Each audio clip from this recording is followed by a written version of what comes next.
All right, so you're practicing taking ownership for every aspect of your life. It doesn't mean that you're perfect at it. There's probably some ideas or even difficulties that you have around like really seeing how could I possibly be responsible for how this happened to me. And it's a big, huge, I would say courageous way of being in the world that again, distinguish you from most of the other people on the planet.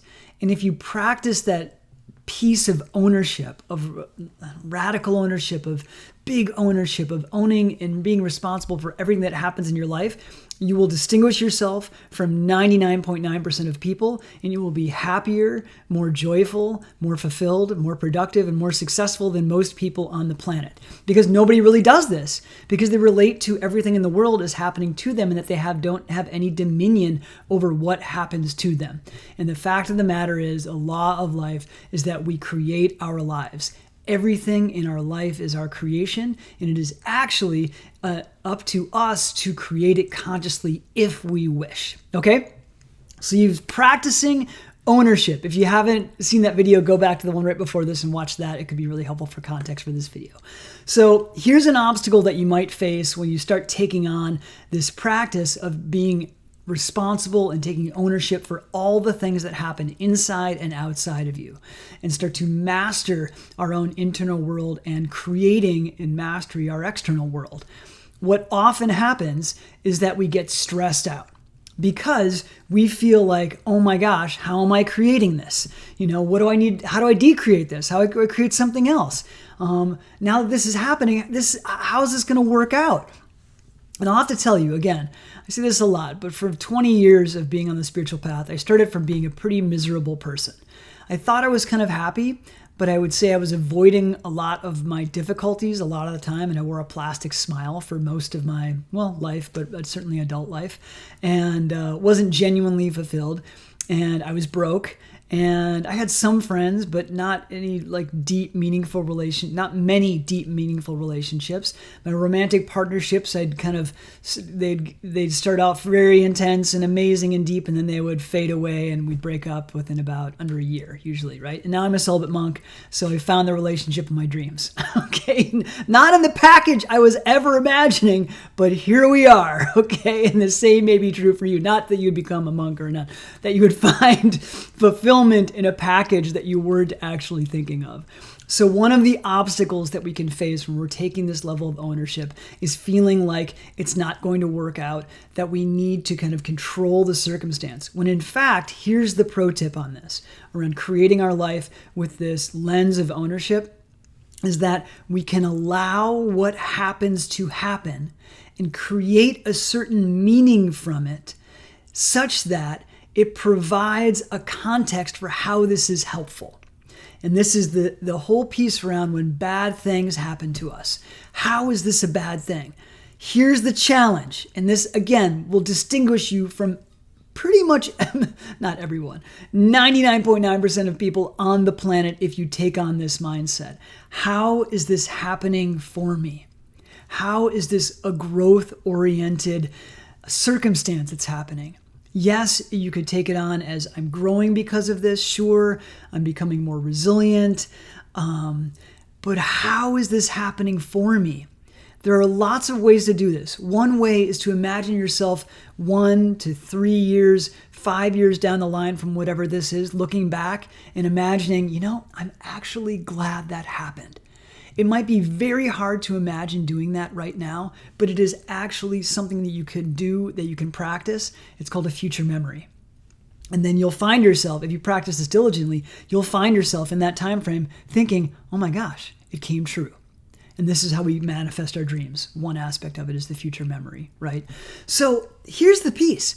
We get stressed out when we take ownership for things because we are responsible for them. So it's kind of like, well, I'm responsible for that thing happening to me. Well, I don't want things to happen to me.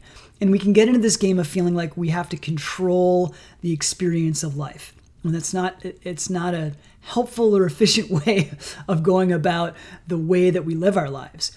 Here's a few options that you have that can allow you to live your life fully, taking ownership and responsibility, looking and being insightful and contemplative about how things have happened to you and how you can create meaning from them.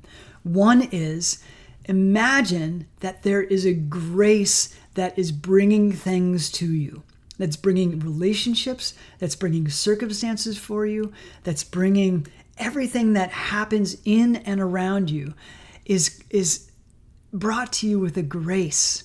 And I'm not talking about spirituality or religion. I'm talking about the grace of life. When you start looking and you start feeling and start imagining that there is a certain grace to life itself, then you'll start to experience it. It exists. It's kind of like the law of gravity. It's like, well, why does this apple fall? Why do I, when I try to jump, not jump very far? Well, for me, that's probably a different reason than many of us, but I don't jump very far. One reason is the law of gravity, right? So grace is like that. It exists. It's there in the world. We just don't tap into it. We don't open our senses or our inner senses enough to that grace that is happening in and around us. And when we open to grace, there is a softness that comes to us. We are instantly connected to our hearts, and we make ourselves more open for receiving intuition, information, guidance, just from us. Again, nothing spiritual here, nothing religious. You don't have to believe in God to, or have a relationship with God to, or spirit or whatever it is, to experience the grace of life, because it just is. It's the same grace that has flowers bloom and trees die and decay and then give rise to more flowers, right? It is this grace of life, this movement that happens in and around us. So that's one piece that you can take on, is to tap into the grace of life itself and allow it to move in and through you and extend out into your world, right? Another mindset shift that you can take on is saying to yourself, this can work out. It always does, and it will. It can, it does, and it will. It meaning this thing. An inner experience that's challenging, an outer experience that's challenging. It can work out, it does work out, and it will work out. I have to tell you, there are things that happen every day, especially in the intensity of my role as a clinical therapist who works with struggling young people and families in crisis. And I also have a very important role assisting my spiritual master. Now, there are very important things that happen both in that role as an assistant, but also my role, as you can imagine, as a clinical therapist with people who are really struggling with mental health issues. I often think to myself, how is this going to work out? And I will feel afraid, I'll feel stressed, and I return to this mindset of like, it is going to work out. Now, it doesn't stop me from taking action, and it shouldn't stop you from taking action. We need to be in action and be in that movement and allow the grace of life to give itself something to move and express itself into the world with. So just by saying like, oh, it's going to work out, doesn't mean we can like chill out and watch some Netflix or, Apple TV or whatever and watch the next episode of Ted Lasso.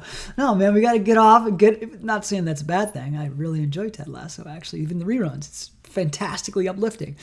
Anyway, we need to get out there and be in action in the world with the mindset of it can, it does, and it will work out. And if you just practice those two things, I'm going to keep it simple today, just open to grace. No, don't have to believe in anything. Just take my word for it and see if you can tap into a grace of life.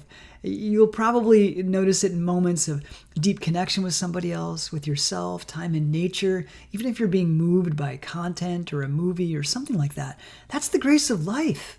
And the more that we open to it, the more actually that we will be informed of what action to take. And it will inform and create a mindset inside of us of that it can work out, it does work out, and it will work out. All right, you've got this. Take it to the next level, man. Take this ownership out into the world and create a life that is so freaking fantastic. All right, all my best to you.